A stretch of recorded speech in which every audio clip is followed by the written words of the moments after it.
Welcome, everyone, to another exciting episode of the Shop and Tread Talk podcast. My name's Aniz, and we got Frank with us here as well as a usual co host. Um, Today, we've got a topic we want to talk about the elephant in the room. Everyone's talking about it hiring. I need people. I don't have enough Mm. people. I'm a one man show. I can't do it all. So, I mean, it's something that I've had issues with in the past. I know, Frank, at the moment, you're trying to find some help as well. Is that right? Yeah, it'd be real nice if I could hire a licensed tech right now to take over a lot of the responsibilities that are on me right now. But yeah, it's tough right now. We're gonna start actively searching here in the spring and see what comes up. I think that's a good idea. I mean, there's only so much that you can do. I mean, again, you're quite lucky.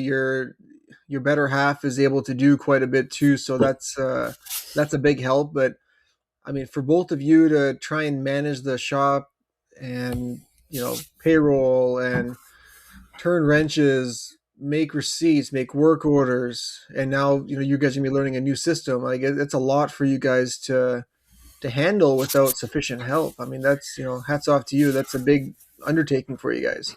Yeah, it has been a lot, and there's I've always hear people say, read some articles and stuff that said you should always be working on your business, not just always in your business. And to me, I don't know. I feel like the last 5 years I've been working in my business, and rightly so, because I'm trying to build it. Right, Definitely. I want it to be successful, and I feel like we've been pretty successful for 5 years. But now it's time to build it. Now it's time to be working on it and make it grow. And I want it. I mean, I want it to grow to a certain extent. I'm not foreshadowing that I want to have a massive, massive garage or anything like Yeah, that. But I definitely want it to grow to more than what it is, because I feel like if I can have decent employees that could do a lot of the work that I'm currently doing now, then we could make life better for them. We can make life better for us. We can make life better for our customers, right? And that's the end of it all, right? We want to make the best for our customers. We want to make the best for our employees, and in the yeah, end, we want to make the best for ourselves. So whatever it takes to do that, and that's kind of what we're at right now. definitely. I mean that's very valid. Like we don't want to go to the norm of the mechanic works 7 days a week and then they see their family for a few hours. They go to bed, wake up in the morning, and then they're back at the shop. And it after a while it affects your family life. And I mean, I'm not saying that I don't do it. I'm at work 6 days a week, and I come home, and it's tough to turn off. And I do my best to put my phone to the side, right? Because it's not fair for Yeah, the family or the kids. And I'm a bad culprit of it. Like I do it all the time, and my wife tells me, she's like, you gotta separate yourself, and I agree with her 100%. I can't say that she's wrong at all because I do it. You know, that's where just I'm the past few very weeks I've happy been that. really trying, but today in particular, Yeah. well, Frank, I've had a lot of things going on with the family and stuff, but it makes you think. Today I came home, I put my phone off to the side, and I just spend time with the family. Just Hmm. cherish the time that you got left with them, however long that's going to be, and work is going to be there in the morning, right, Frank? Oh, it's always there. It never stops. One of the things that I was very thankful with when we started our business, uh, we were looking. I think I mentioned this once before. We're looking for a phone. Like what should we have as a shop phone? And somebody said, "Yeah, just use your cell phone number." And I'm like, "Yeah, no, I didn't want to do that. I wanted to keep my personal cell phone separate from the business." And I'm so thankful that I did, because now Good. when I close a door and I lock it at the end of the day, if a phone call comes in, it's going to voicemail, right? Yep. We'll deal with it in the morning.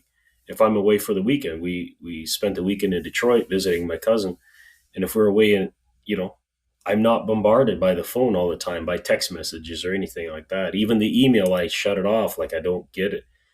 And so that part I've been very good, and it's a lot of it is coaching from my wife. She's like, you gonna have to separate your business, because the shop I worked at before, there was a lot of customers that had my cell number that Yep. called me directly instead of going to the shop, and it was Yeah. very inconvenient for me to try to be a technician there.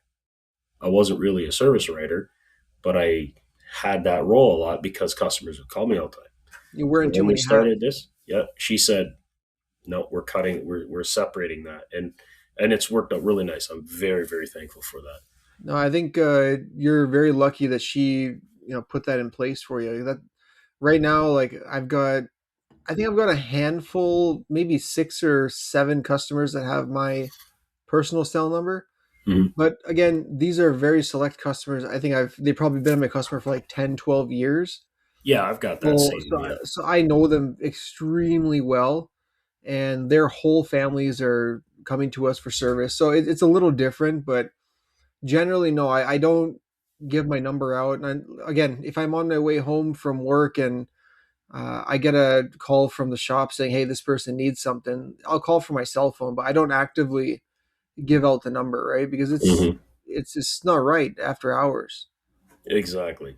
Yeah, you got to have your time because and you said you work 6 days a week, and we used to, and we don't anymore. We're only 5 days a week now because I have a house, and as a homeowner, and you know this, there's always stuff that needs to be done. You could have a brand new house, and there's still be something that you'd have to do. Oh yeah, But I've got projects that I have to do at home. Like I've got a shed that I'm building out back, and I got to finish that at some point. Um, there's always something to do. So if I got to the point where I'm like, if I work 6 days a week there, yep, then it's only a Sunday. Then I don't want to work every Sunday at home to try and get these projects done. So I try to leave my Saturdays so that I can do my other projects that I have, or fix my own cars because they never get fixed during the week. wait, Currently, you my get to work truck's on at your the own shop. car? I have to work on my own car. Yeah, I don't trust anyone else to do it. yeah. I mean, So you could. I'm sure Margarita will be able to fix your car up for you. she could, and I might make her fix the truck because she drove. She was driving somewhere the other day. She was actually we had our daughter's car here. I forget why we had it. She was going to take it back to London Yeah. and switch the vehicles. Well, she just gets out of town. She calls me and says the wiper blade flew off. I'm like, what the heck? So I get So over there. Yeah, so I go over there with the truck. I'm like, well, she was in a needed to go, so I just switched her vehicle. So okay, here, take the truck, and I'll take the car back home. We'll deal with the wiper blade later. So she takes the truck, and she just gets to London, and all of a sudden she calls and says something wrong with the truck. The engine light just came on, and it's flashing, and it's not running good. I'm like, oh my gosh, and so I'm like, just get somewhere, pull over, call CAA. So she called CAA. My daughter came and picked her up. They did whatever they need to do in London. yeah, Truck gets towed back. So now I'm going to make her fix it because she broke it. she, She broke she two broke vehicles it in one somehow. day. So now she's going to have to fix it. But You know, yeah. it, So anyways, now I got to find time to fix my own cars, and if I'm busy, full 8, 10, 12 hours at the shop, I have no ambition at the end of the day to go fix my own cars. I try to do it on weekends. I don't.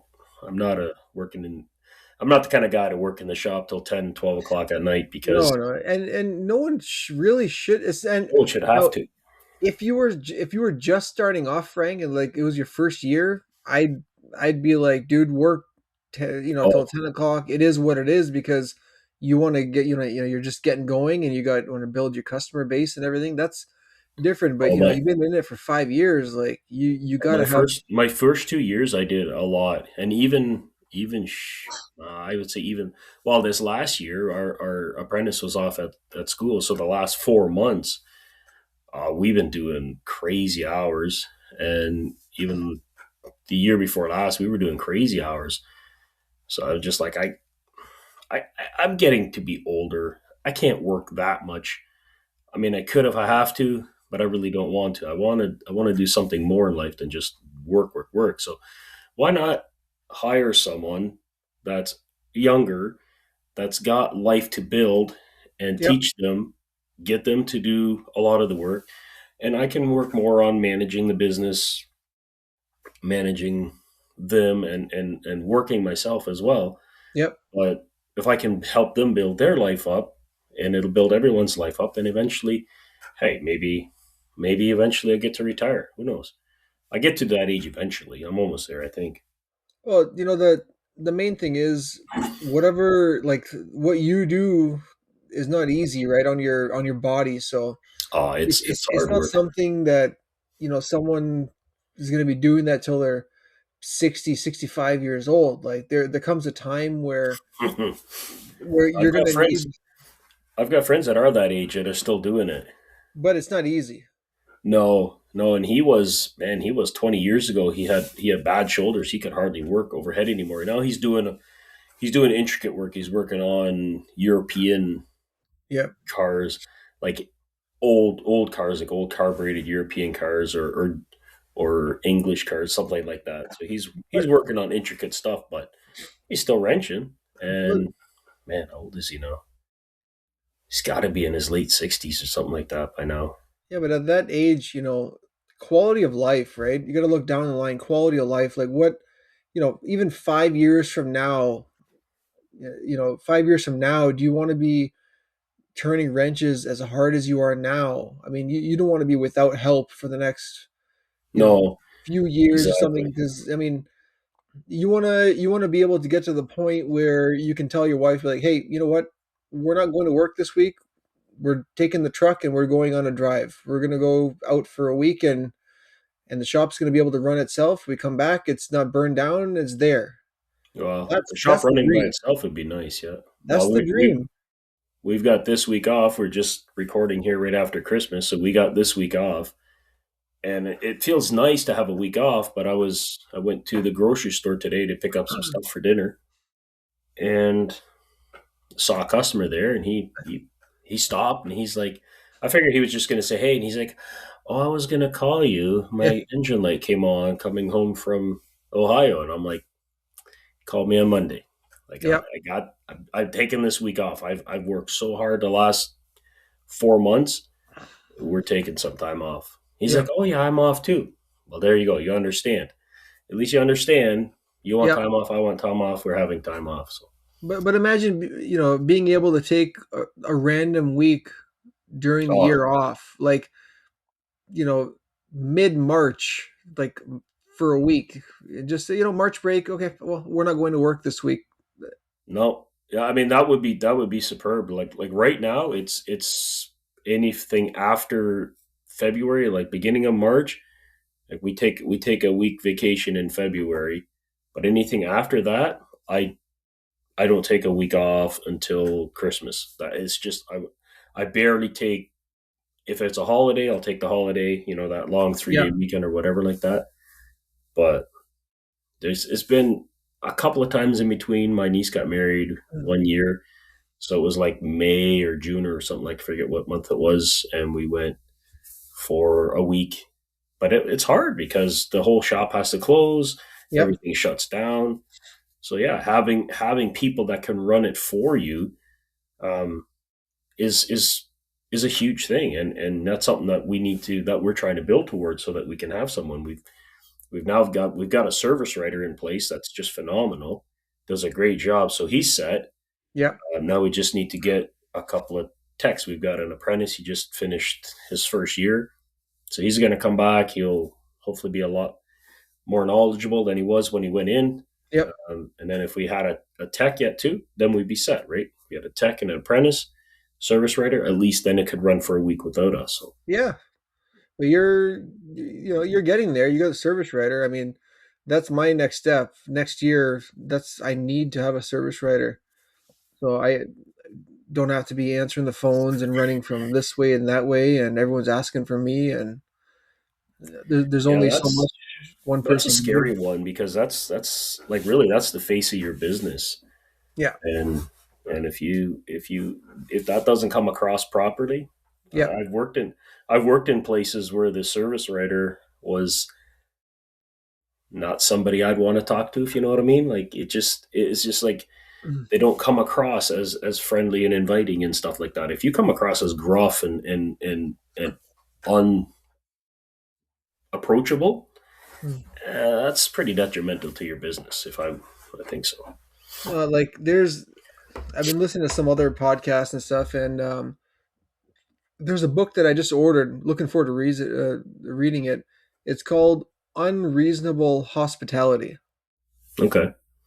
So, Frank, you should definitely check it out. Like I think I've probably heard it at least 4 or 5 times on different podcasts. So basically, it's it's like taking customer service to a different level. It's like customer service on crack. Okay. And like I know you take care of your customers, I take care of my customer, but then this goes to another level. So it's basically like, you basically don't say no to anything. Hmm. And if you think about it, if somebody wants to get their engine like checked, would you tell them to come by an appointment, or would you just tell them to stop by? If it's just to check what the engine light is on, it's just pop by, and we'll have a look at it, get an idea of what it is. If it's something that, hey, we could take care of right away, and if we happen to have time, we'll do it. But most of the time, it's just look at it, see if it's detrimental. Is it a priority right now, or can we book and schedule you for some Yeah. diagnostic later on? But that's normally how we run that for sure. I'll even Yeah. do that if somebody's like, "Hey, I hear this really bad noise." Pop by. I'll take a minute, go for a drive. We'll see if it's is your does it sound like your wheels falling off or your brakes are grinding, and then sometimes I'll be like, it's a little bit of tire noise. We can schedule you in to have your tires looked at. So Yeah. yeah, if it's usually if a customer calls and says, "Hey, I've got something going on," I'll try to accommodate them to have them come in, at least have a look, a listen, Yeah. um, get an idea if it's an emergency right now. And sometimes I've told customers, I'm like, "You are not driving this thing out of here. Leave this thing here with me. Yeah. I'm extremely busy, but I will get to it as soon as I can. But you can't drive this thing now because it is very very dangerous." And it's usually they're like, I'm like, look, I just recommend that you don't. If you insist that you must drive it, I can't stop you, but I would highly recommend that you don't. And most of the time, then they leave it, get Yep. a ride, whatever. We take care of it, and then it's good for them. But I'd rather that than I'd rather them come in, and so we can at least assess it than to be Yeah. driving with something that's unsafe for them, right? Yeah. No, and then like the nice thing is, I guess in your area, most people they're okay leaving their cars, right? And they'll come back Yeah. another day or Mhm. whatever. Yeah, it's pretty good, and we are out of town, so sometimes it's a little bit inconvenient. Um, we don't necessarily have a customer shuttle yet. Yeah. It's something that we're thinking about and working on. But if a customer's like, "Hey, man, I can't," then either my service writer or my wife will jump in a vehicle, drive them to town, and then they'll get a ride back or something like that. Yeah. So Yeah. Yeah. we do that. But as we grow, that's something that we're gonna look into and working. Like you were saying about taking care of your customers, our friend Eric said the other day that that's what it's all about is Yep. customer service and taking care of your customers, and Yeah. that's what we all need to work towards, right? So the more that we can do that, the Yep. more that we can make our customers feel like they are appreciated and we're taking care of them, then hey, that's they're going to trust us more with their vehicle and with eventually their money because that's what we're ultimately after is their money, right? Of course. I mean, it's like I'll have to reference my buddy Josh Parnell. I listen to his podcast often as well, and he always says, it's people before profits, because Yeah. profit is a byproduct of what you're doing for your customer. I'm probably butchering the way that he says it, but the gist of it, from what I gathered, is you take care of the people, the profit's going to come. And that's very true. That's very true because And if we sometimes think of, man, if I don't get this job, then is he going to come back? Is he not going to come back? But if you took care of him, maybe you don't get that job that time, but because of the way that you interacted with that customer, he may send three more people that do come in. You may not even know, but that interaction you had with the person, putting profit aside, the interaction you had with that person may bring you 3 or 4 more people. Hmm. And the more I think about it, it makes a lot of sense. Well, that's why I said if like I say, with a customer calls and says, "Hey, I've got a noise," I could just say, "Sorry, I can't even listen to your noise, or I can't look at your engine light for Yeah. 3 weeks." They're not going to feel like they're very appreciated. They're never going to Yeah, come look, back either. they're never going to come back. Yeah. But like I say, even if it's not a very regular customer, I'll say, "Look, I'll just have a look. It takes 3 minutes to scan it. At Yep. least we know what the engine light is indicating, right? And then we Yep. can go from there." So if you take that little bit of effort for them, just that little bit to start, that can go a Yep. long way. And then, like I say, we don't always take a job, right? Then it's like, you know what, this is just an emissions thing. It's not really that crucial right now. We can defer this to another time. And then sometimes you just, like I say, you don't get that job at all. But at Yep. least then they felt like they were taken care of And heard, right? and heard. 100%. Yeah. Always A being lot of heard. customers, they want to come in, and you may not even have time to hear about their whole spiel about what's going on with their car, but they just want you to spend a few minutes, listen, and that could end up being a low hanging fruit customer that is just wanting someone to talk to and fix their car. Yeah. They're sometimes a new customer, from what I've been seeing, is coming to you after they've fired 4 other places. Hmm. So they've gone to place to place to place and haven't found a place that just actually cares and wants to fix their car, and then not just about turning a buck over, right?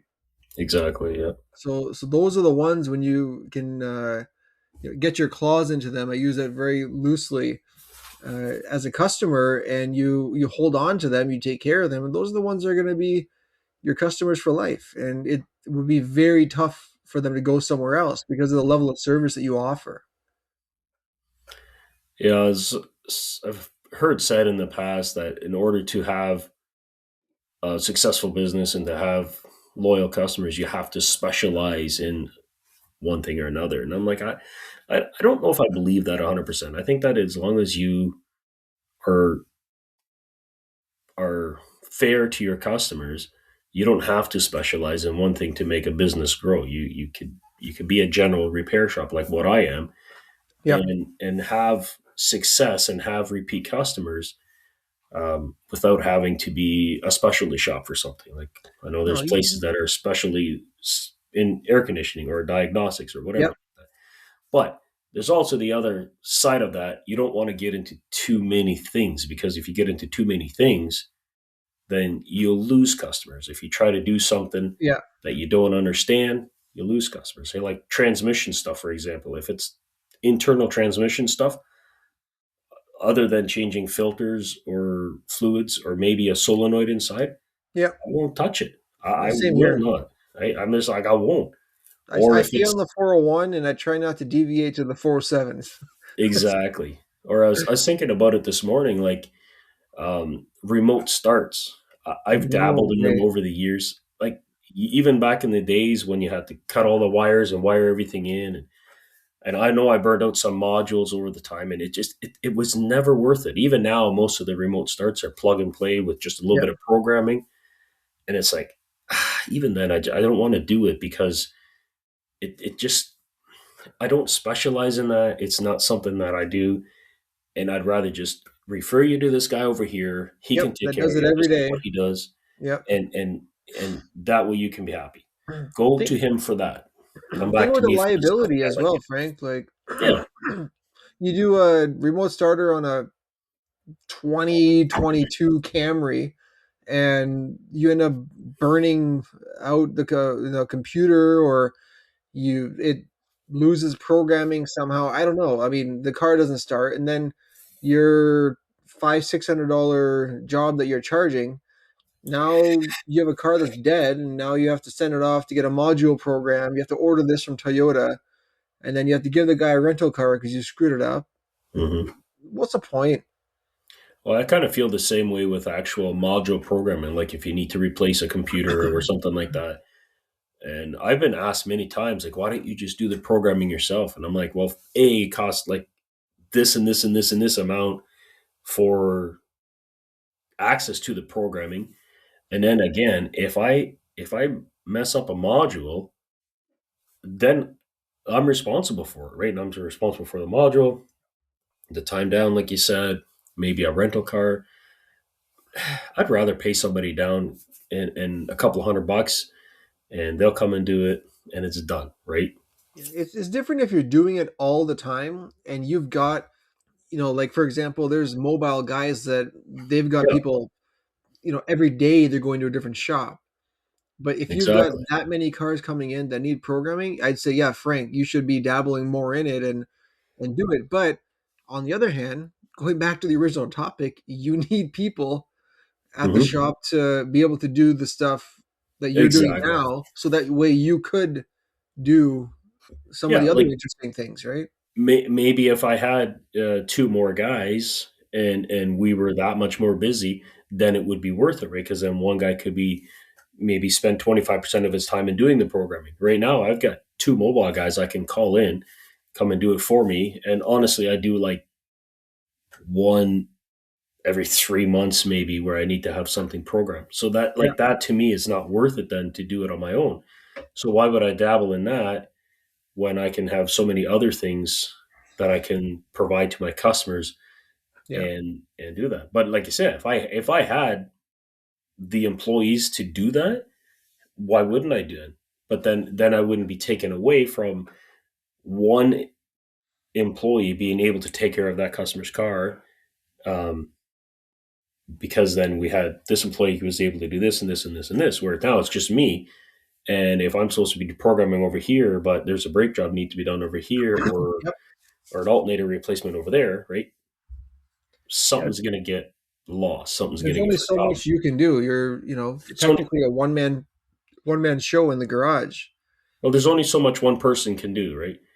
And I'm very well aware of that. Like I know my limitations. I'm not the kind of guy to be like, oh, I can do that and that and that, and then just keep piling it on. I'm a firm believer of under promise, over deliver. Yep. I No, got that's a right. guy I worked for was just the opposite, over promise and never, never, never make it, right?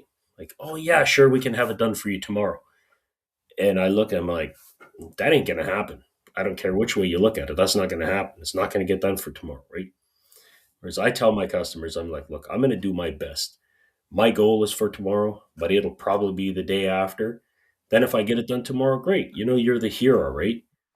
But You'd rather tell them Wednesday and give it to them on Tuesday. oh But yeah, I if would. you I tell them it's gonna be ready Tuesday and then it's Wednesday, then you're the bad guy.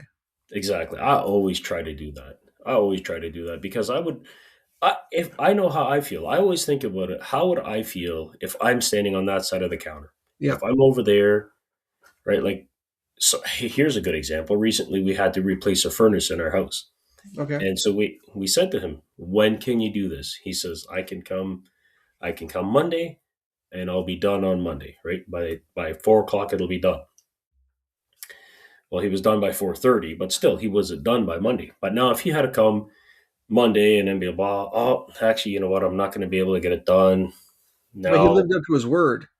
But he lived up to his word, and to me that means a lot. And when he sent us, like we asked him for a quote, he sent us the quote, and we okayed the quote. And he actually called us. He says, "You sure you want to do this?" Like, yep, we want to do this. We trust you. We know you know what you're doing. This is your specialty, Yeah. and you're going to get it done. And he did a fantastic job. You know, everything went off without a hitch. And but it was exactly like he said. I have this and this and this I have to do, and this is when I'll start. This is when I'll be done. Yep. And it's exactly like you said. And go figure, like if you have a friend that needs to get a furnace done, you'd probably give his phone number. Well, 100%. I recommend this guy, right? So if anybody does need a furnace guy done in my area, I would recommend this guy for sure. Yeah, so that's really what it's about, right? I mean, you can't win every customer. You No, can't make everybody happy. You will not make everyone happy. It's impossible. You're gonna get someone that was having a bad day. They need someone to take out their anger on, and Frank, you end up being the guy. And usually I don't end up being a guy. That's what I have the that's what I have that buffer for called a service advisor. But So then they I don't want get. to talk to the manager or the owner, I've had that a few times. I've had to have it out with a few people, and I and just then you say, have to "Look, this is de-escalate and all that. yeah, But yeah, that's part of the that's job, not right? fun. It's part of the job, but that's not fun. I've had to do that a few times, and I mean, every time I've been able to de-escalate the situation and come to a resolution, but it's not fun for anybody. I Yep. understand the frustration on that end. Yep. I I see everything, and I'm just like, But got to I'll come tell to you common one ground thing, here. Frank.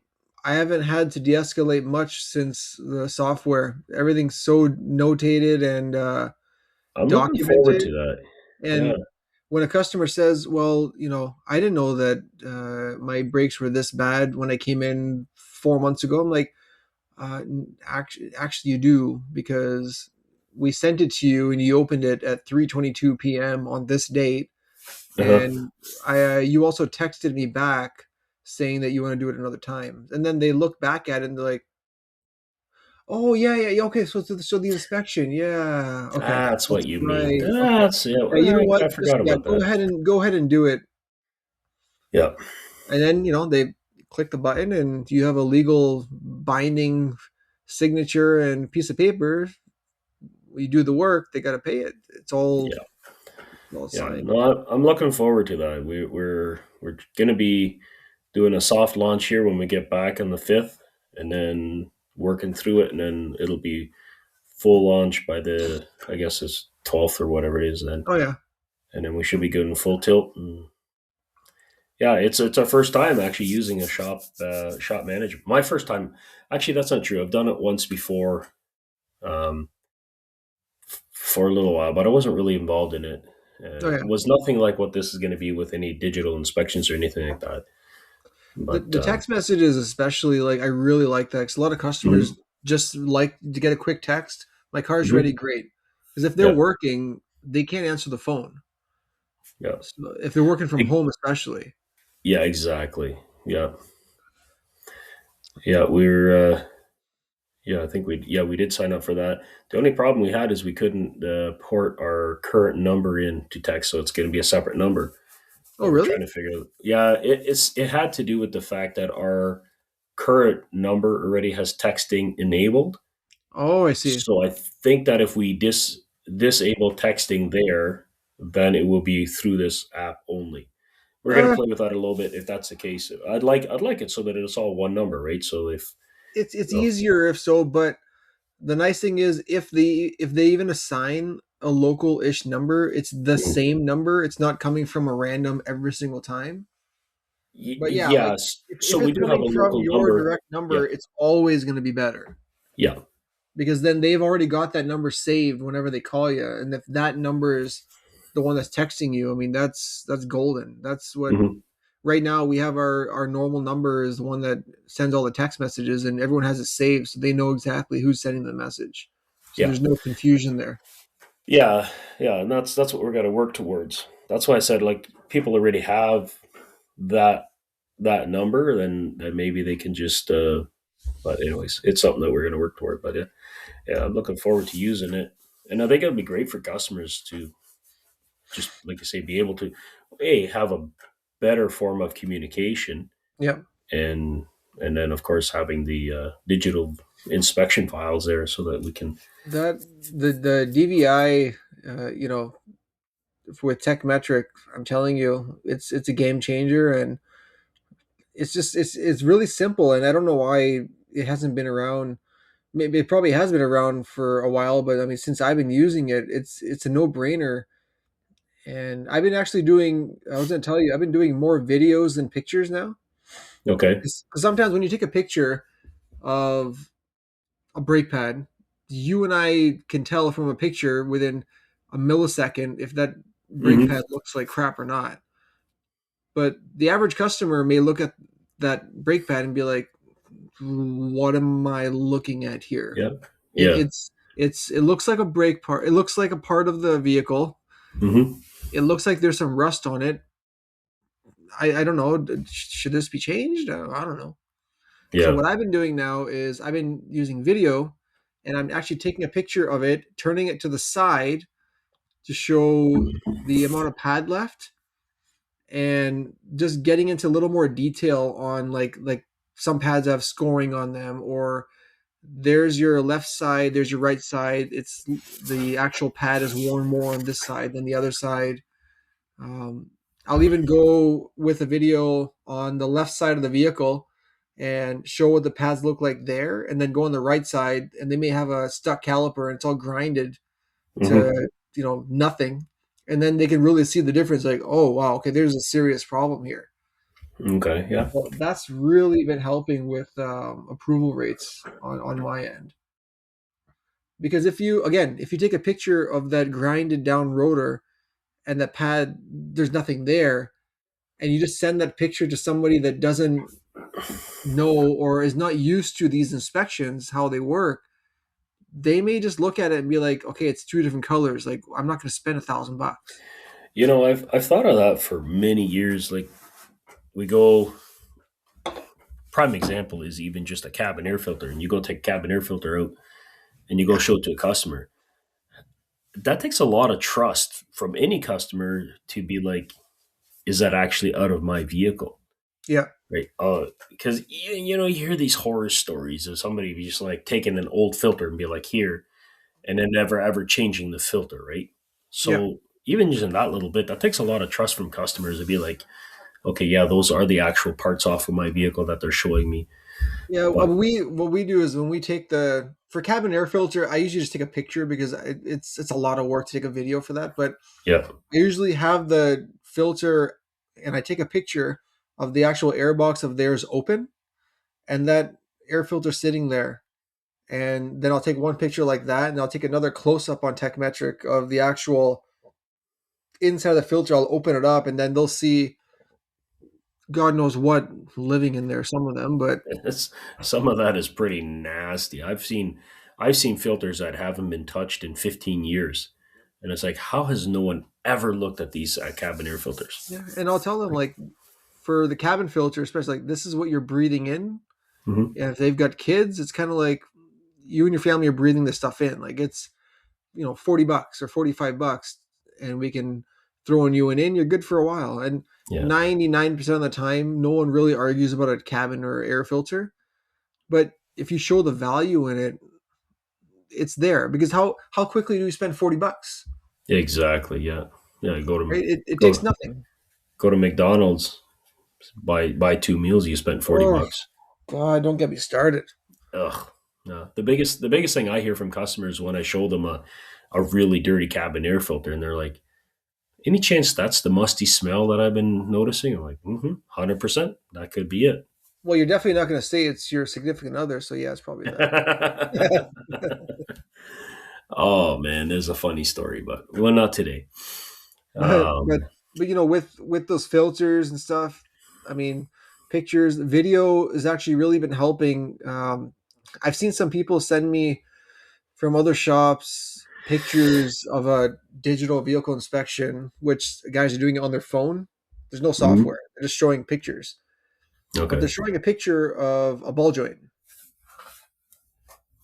How do I know if it's any yeah, good? You could have a busted ball joint that's sitting there in place. You can't tell from a picture. that's But uh, that's kind of like the new safety doing those, taking a picture or even a video of a loose ball joint, yeah, and the video, it takes like a 3-second video.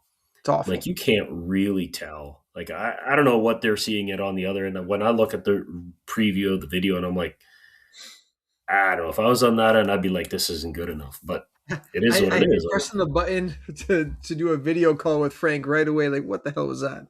Yeah, yeah, exactly. Well, first of all, the camera on that tablet sucks. It's Oh, the it's worst. garbage. But anyways, that's neither here I'm nor glad there. that I got in when the the tablet was free and everything. I Mhm. didn't have to pay for it because if I had to pay for that tablet and it Be junk like is that. is like that, it's Yeah, unfortunate. They really need to upgrade that camera if they want to get some good quality pictures and again, documentation. That's why they're doing this. yeah. We had to send our tablet in for repair. I was noticing it wasn't. it was intermittently charging. So we had to, just before we went on holidays, we sent it in. Hopefully, we get it back first week in January because we got a couple of safeties booked. But We had to if send we ours don't, back as soon as we got it because it wouldn't connect to the network. oh really? So we got it, we set it up, and then we sent it back the next day. Oh wow. Yeah, we So haven't had any issues with it since or till now. mm, I think it was just I. They thought it was just the plug, and I'm like, I really don't think so. I think it's the pin inside the tablet itself yeah, is wore out, and it's just such a stupid setup. Like, why make a special charger for it? Make a freaking USB-C charger for it so that it can be charged anywhere. But you yeah, but know, then that would just be too easy, Frank. And when you're dealing with stuff from the province or from the government, what part is easy? exactly. Yeah. No, it's going to be a pain, but hopefully we get it back soon, and then we can continue working again. Yeah, because one thing I was going back to original topic in the states, you don't need to have a lot of these licenses to do a lot of work like brakes and suspension. From what I understand, is a lot of the U.S. I may be wrong again too, but a lot of the U.S. you don't need a license to be doing brakes and suspension or even open a shop. So, what is this ASE certification I keep hearing everyone? I keep hearing about ASE certified master tech and all that kind of stuff. What is that all about then? So that is, I don't know exactly what it stands for, so I'm not even going to try. But from my understanding, which again I may be wrong, it's it's certain tests that you can take to get like a certification on brakes and certification on other items, and it's recognized throughout the US. So like here we've got the Red Seal certification, and then you got the apprentice certificate. And so basically it would be like you've got 10 or 8 different ASE certifications for this particular item. But I know that it's important to have it there, but from my understanding, again, could be wrong, is you don't necessarily have to have a lot of these certifications to work on vehicles. That's why you see some of these shops, they may have 6 or 8 techs working at their place, but there could maybe be like 1 or 2 master techs, and the rest of them would be like our equivalent of an apprentice, which we would call them an apprentice. We wouldn't call them a technician or a Mhm. mechanic, really. So Okay. that's from what I understand. That's another reason why I think we're having a lot of trouble finding people to work, is because there's a lot of red tape that we have to follow. Like we can't just hire a random person and have them start doing brakes on vehicles. They have to be an apprentice.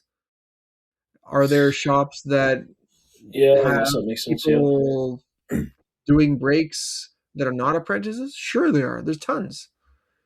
But most legitimate shops, if they want to stay in business and not screw around, I mean, they're all following the rules. I think you'll know better than me. I think you can have uh, is it 2 apprentices or 1?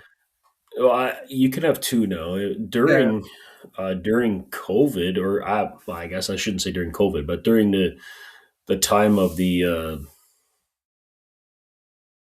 what was it, that stupid board that they made for mechanics. Anyways, uh, you were only allowed to have one apprentice per mechanic, and it got really bad because like the shop that I worked at, um, we always had co-op students from the high school, Yep. and then we rolled them into being apprentices. Yep. And there was a time where we ended up having two apprentices. I was the only licensed guy. We ended up having two apprentices. Yep. Why they let us have that, I don't know, because we technically weren't supposed to. But it was only for a little while, and then I forget if one quit or something like that. But I'm yeah, glad they changed it too, though. now you can have two. Um, but having two apprentices, it's a lot of work. It's a lot of responsibility. Like right now, I have one apprentice, and then I've had come through a couple of co-op students. I've had also, and now with just with my wife doing the work, like just training people on how to do even some of the simple stuff like brakes and Yeah, tires yeah, and stuff like that.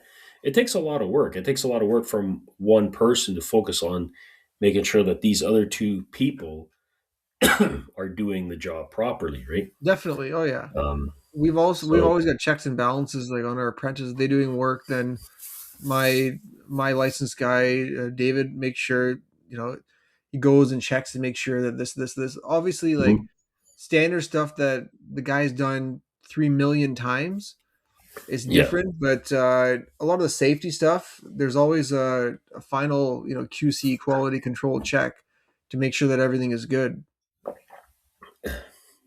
yeah. When I started my business, I was my kind of idea was that I wanted to be a shop where I could have always have someone that I was training, whether it be an apprentice or co-op students or something like that, Yep.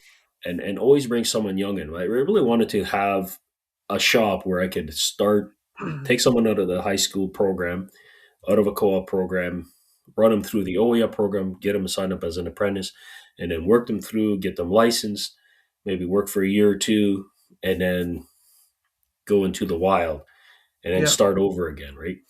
Well, yeah. I kind of changed my mentality a little bit. I still would love to do that, but I really need to have another full time licensed guy that I could have, or a girl. I'd be totally okay with a female mechanic, right? But to Yep. have a licensed mechanic that could do the work, look after the already registered apprentice, and then start another person from the co-op student and work them through the program, right? And I would love to do that if I could continue to do that all the time and continue to train the young people coming up, and maybe somewhere in there you might find that unicorn that'd be like that one person that you'd be like, you're just going to work for me for the rest of Yeah. your life. All right. I'm not letting you go. Right. So I'll pay you the, whatever you want. Please don't leave. I'm well, getting too comfortable having my extra brain cells lately. mhm. Yeah, the guest that we were hoping to have today will hopefully have in a couple of weeks, but it's one that I've run through the apprenticeship program and through the co-op, and would love to have him work for me, right? But hey, honestly, if it was working for me, that'd be holding him back because this kid, instead of being here, he's here, right? Like, Yeah, yeah, so you get some that are just that will excel way beyond like what I can provide and what I can do, and I'm fine with that. Like, I am totally okay having someone that is reaching for the stars and becoming smarter than me, because I'm like some of the trainers. They always say, you don't be the smartest guy in the room, right? no, no. You You you want wanna you you wanna like be training your replacement in a sense. You want the other person to be as smart or smarter than you, so that way you can actually, like you were saying earlier, is work on the business, not in it.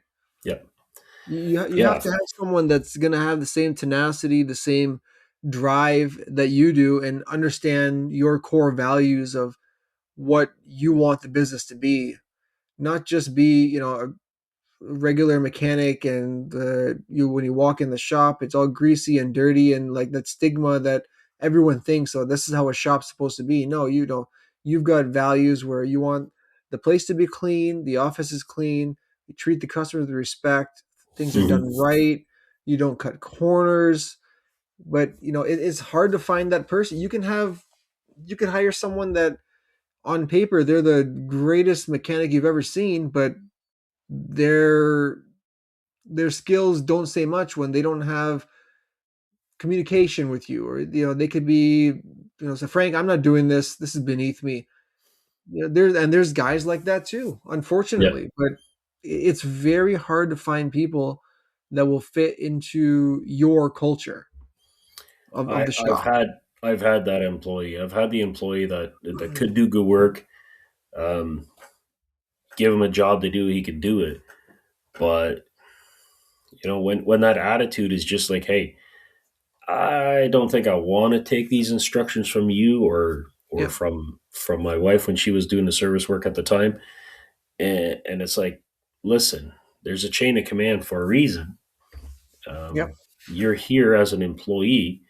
You need to be an employee, and when that happens, it's really tough, right? It's yep, really tough to if it was like, let's say, it had been somebody that was a really good mechanic, really good employee, you could work towards those things. Right? Like, okay, let's figure out what can we do to make yep.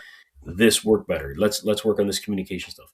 And if all else fails, right, you have to cut ties and you have to say this just isn't going to work. But It if it's messes up the whole culture of the rest of the shop too, right? And everyone else can't exactly, perform the way that they need to perform because there's all the drama in the garage, right? and that's exactly what was happening. That's exactly what was happening. It was affecting everybody, right? And eventually, that that employee left, and it made everything that much better. Yeah, But yeah, if you get just one bad apple in there, it really affects everyone. And having that shop dynamic, everyone getting along, um, it makes a huge difference in how everything runs. Like, I remember listening to this podcast and where Ryan Mullen was saying that he couldn't stand the guy that was in the bay two over from him. yeah, yeah. I think I heard that And one too. I'm like, I can see that. Okay, if you're in a large shop, not everyone's going to work. Like, if you got 5 bays, 6 bays, or whatever, you got a guy over there that you just can't stand. Yeah, You never have to see him. No big deal, right? You don't ever have to work together. You don't have to talk. No interaction whatsoever. But if you're in a small knit community and you're in a small shop, like I have 3 bay shop, yeah. and if in a 3 bay shop you have two guys that are just not getting along, that's a problem. It's a That's a big big problem. it's a big problem because there is going to be times where you're going to have to work together. You're going to have to do help each other do something here or there. And if you just can't get along, that's not going to work, right? And then it affects the work, it affects the customer relations, it affects everything.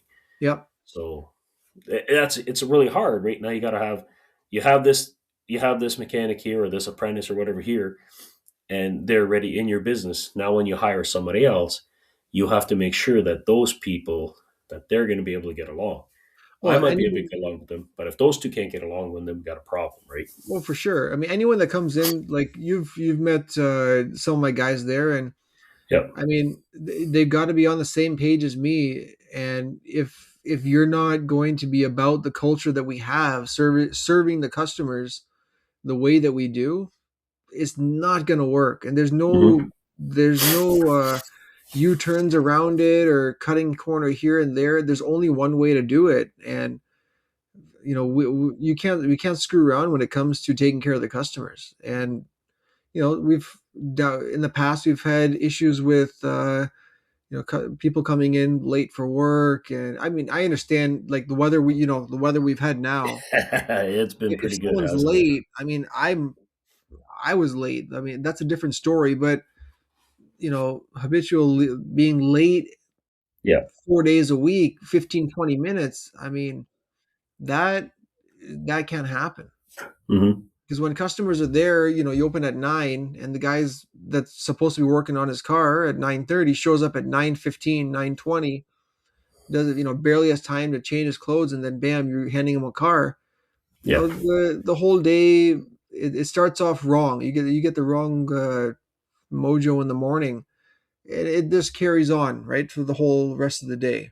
Yeah. And then, Exactly. as an owner, you're thinking about it. You're like, well, the guy 20 minutes late, as if it's nothing. No, it is something, right? No, I had another shop owner who was telling me that his mechanic would it was regular for him to be an hour late, sometimes an hour and a half, Seriously. and oh yeah, and almost just as regular that he just wouldn't show up. Oh my God. But I'm like, why is this person still employed with you? It's because, and what we talked about, it's so hard to find replacements. It's so hard to find a mechanic. It's so hard to find a good technician. How do you And depend on scheduling? I mean, that's a nightmare. yeah, it was, I don't know. You'd have a If schedule from noon after for that particular mechanic. Yeah, yeah, no, if that was happening in my shop, I would like. I would be able to say you're done because I'm still a licensed mechanic, right? And Yeah, yeah, yeah, of course. in his case, he would be like let's say your licensed mechanic did that to Yeah, you because you don't because you're not a licensed tech, you're kind of stuck, right? You need to have hands him. aside, yeah, Yeah. But for me, I can just say, go fly a kite. I'm still the mechanic. I can still continue to operate. yeah, Um, but it still sucks, right? So that's why he is where he is, right? What are you going to do? right, Unless you find a replacement that's yeah, going to be as good, then you have to put up with that crap, and that makes it really hard because if you don't have a good relationship with your employees, even at that, yeah. right, what are you going to do? No, I'm lucky. I gotta say, like the guys I have now, everyone shows up to work on Yep, time. They get work done. Do we have hiccups? Yeah, I mean, of what course. shop doesn't have hiccups? But Yep. it's about taking responsibility, right? Hmm. If something screws up, let's talk about it. Let's figure it out. And I've one of my employees a few years ago. I hope my previous employee Derek, great guy. I mean, he moved up to BC, but he was doing an alignment and he had the vehicle up a bit and he rolled down the door and the door hit the back glass on a vehicle and shattered it. Hmm. There were some choice words sprayed out, which I would probably say the same things if I did that. But you know what? We figured it out. Like he took ownership of it. He's like, look, I'll take care of it, and we figured out what to do, and it was done. Right? It was a Yeah. mistake, but it's not like some shops where if someone did that, they'd be like, you're done. People make mistakes all the time. I often think about that because I've had some pretty expensive mistakes made in my garage, and the first one that I made myself is I broke a radiator on a Lincoln. I was trying to replace the cooling fan, and Oh I got man. rammy because I was getting frustrated, and I broke the rad, Oh, and I felt like garbage for doing it, but I'm like, so ordered up a new rad, put it in there. We told the cops about it. So look, we're not charging you anything for that. That is totally on my fault. And that was it. I what were you broke replacing on it? But the what did it cooling come in fan. for? Okay. You I know was what's replacing crazy? it. I had the same thing happen to me. Yeah. The same thing, and I'm pretty sure I was in the garage for some reason when it happened. Ended up punching a hole in the bottom of the fan, Yeah. and it started Yeah. spewing. And my tech, I don't remember who did it. I can't remember, but they looked at me. They're like, I think I just put a hole in the rad. And I'm like, Yeah. yep, yeah, you did. I Yeah. was like, No. And that kind of stuff happens. It's unfortunate when it happens. I always think back on, like, I often think back on whenever something like that happens when one of my guys does it now, right? yeah, And I think back on when I was an apprentice, the shop I worked at, the guy is a phenomenal guy.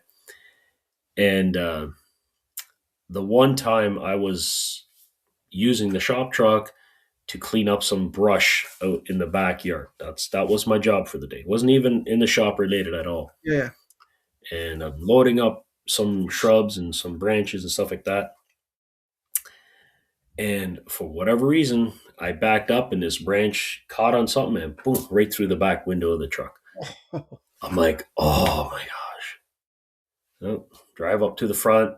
I say, hey, Bev, I got to show you something. I show him that, and he's like, that sucks. He's okay. And he calls up the glass company, and they bring a new window and put it in. And that was it. And never talked about it again. Never said, you owe me this, blah, blah, blah. And I asked him about it once, and he said, we all make mistakes. Yeah, Everyone does. If you were doing this every day or this was a regular thing, we'd have a problem. It yeah. was a one time thing. It was an accident. It happened. No problem, right? That, And things happen, man. It's just unfortunate, and it yeah, shows how the owner appreciates their people, right? Like, Right. And that's how I was like and I've done it with my employees, right? Everyone makes mistakes, right? And I had one where I was like, hey, whatever, no big deal. But then a few more things on and on. And then that's when it was time to sit down and say, listen, this is becoming a problem. And if this continues, then we're going to have a problem, right? So, first thing, you sit down and you talk about it, right? You write them up. You say, hey, if this continues, then we're going to have a problem, right? And the one-on-ones are very important. You got to have mhm, them once in a while for sure. yeah, yeah, I've had to do it a couple times, and every time I did it, what a difference it makes, right? Yeah, And it I know just I got to that point where I was at the shop, and I was getting it was time that I had to leave the shop, right? And I was getting cranky, I was getting ornery, and he sat me down. He said, "You're starting to have some attitude. Like what's going on?" And I'm like, I really don't know. And what it really was is it was time that I left. It just I got to the point I outgrew whatever I was at the point, and I had to leave. And that happens, right, with employees. You get to a point where you can only grow so far where you are, and when that happens, instead of letting it ruin you, it's better just, hey, it's time that I leave. I need to make some better or different life choices, and then off you go. Right, that's the best thing to do. yeah. I mean, one thing I don't think some people don't appreciate the techs, and I'll just come on and say it. Mechanics, apprentices, they don't get appreciated as much as they should, and a lot of shop owners 100%. they Yeah. don't realize that your bloody shop is doing nothing if you don't have people working in it. Hmm. If you are not a mechanic yourself, what are you going to do? If nobody wants to work for you, you're not going to, that word is going to spread around like, this guy's a jerk. I quit. I don't want to work there. People don't want to come into that environment. So if you're going to treat people like that, you're going to get that kind of reputation and you're going to be dead in the water. It doesn't matter if Exactly. you've got a business that's worth $1 million or $2 million. If you have no freaking people working in the garage, it ain't worth anything. Hmm. So Exactly. it comes to a point where, yeah, you have to let some stuff slide. You have to take the punches. Okay, that radiator, ended up replacing it for the customer, which again, same like yours, where it was in for a cooling fan. Hmm. Put in a rad. It was 250, $300. And I told the customer what happened. And I was like, look, we're putting a new rad in.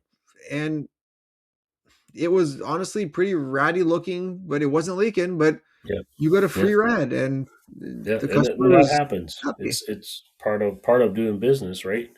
Yeah, Part the of customer being was the super happy. They're like, "Oh, you're yeah. just gonna replace it?" I'm like, "Yeah, I mean, it wasn't your fault. It was our fault. Let's Exactly. do it." And that Yeah. customer is still my customer. In fact, they were here today doing some work on their vehicle. Yeah. And So, you got to take ownership on stuff like that. yeah. And that's kind of the cost of having employees, right? And cost of doing business, right? You have to account that this will happen eventually.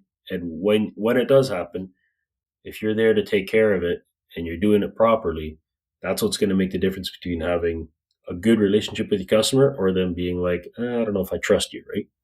Yeah, and I mean Hmm. that's the main thing. When it comes to a point, which I mean, I know you're like the population, your area is not like a big metropolitan area or anything Hmm. like that. So a lot of your customers, I'm gonna assume that they've been coming to you for a while. They're more like, here's my keys, Frank.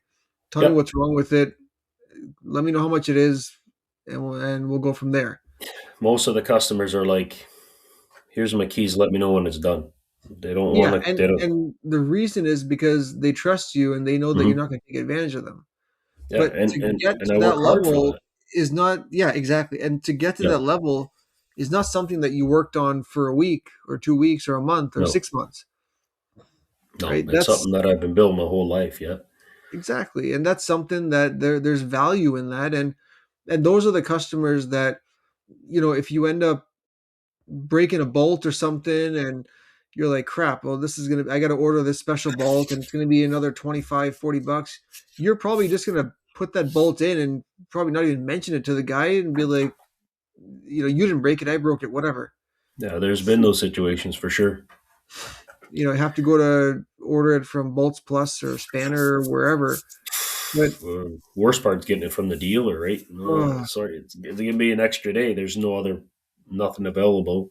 forget It's the gonna extra take. day is when you ask for a diagram, and that diagram is like you're zooming Mm. into it, and it's part number 17689411111111111, and then when you get that part, it's the wrong part after all that. Yeah, yeah. It's only Ford that does that. They're terrible for that. Oh man, Yeah, no, but I think the main thing, if you have people that are doing the work right 95% of the time, because that 5% it's going to happen, yeah, treat them right. yeah, They'll take care of you, you take care of them. It works both ways. You yeah, are not going to get a unicorn every time. And again, you don't want too many, because then they're going to compete against each other, and then you're going to have to let one go anyways. yeah. But it, No, it's train them it's right, treat them right, and they'll return that favor and be good employees because again, for you sure. can't, like I was telling you, Frank, you can't do everything yourself. So I mean, I'm really rooting for you to find another person to give you a hand, or you're probably going to get to the point where we're going to have to put wifey up in the apprenticeship program, Yeah, and then yeah, you'll have then when she's licensed, you can have four apprentices. yeah. Then I really got to build a bigger shop. I'm ready. Then I'm you really ready. get built. Already in the talks about maybe doing that, and if I could do that, then I could have another one for sure. But right But now, we're closed up in space, so we'll see what happens. once you get that next person, that would free up your schedule a bit to either take on more work or get stuff out the door faster, right? And Maybe again, maybe finally get to build my old car. yeah, We'll see. Have to take that for that one day too. oh yeah. Well, Frank, we're pushing over an hour though. Started a bit Yep, late, couldn't get the kid to bed, so I think, that happens.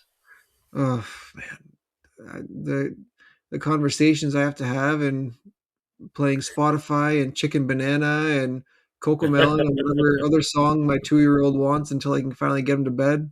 Yep. I'm pretty sure at one point I was telling my kid, I'm like, Luca, I gotta get on. Frank's probably wondering what the heck's going on. It's been an hour. You're going to bed one way or the other, and I think he understood that. Yep. Yep. I fall asleep before he did probably. Maybe. Oh man, Frank, as always, it's been awesome chatting with you. Yep. And until next time, to our listeners, thank you so much for listening. We're gonna have a Facebook page up pretty soon, and also we'll have something with Instagram as well. But that's coming in the future. But please share the podcast as much as you can. We're on YouTube as well at the Shop and Tread Talk podcast. And we're signing off. Thank you very much. Thanks again. See you next time.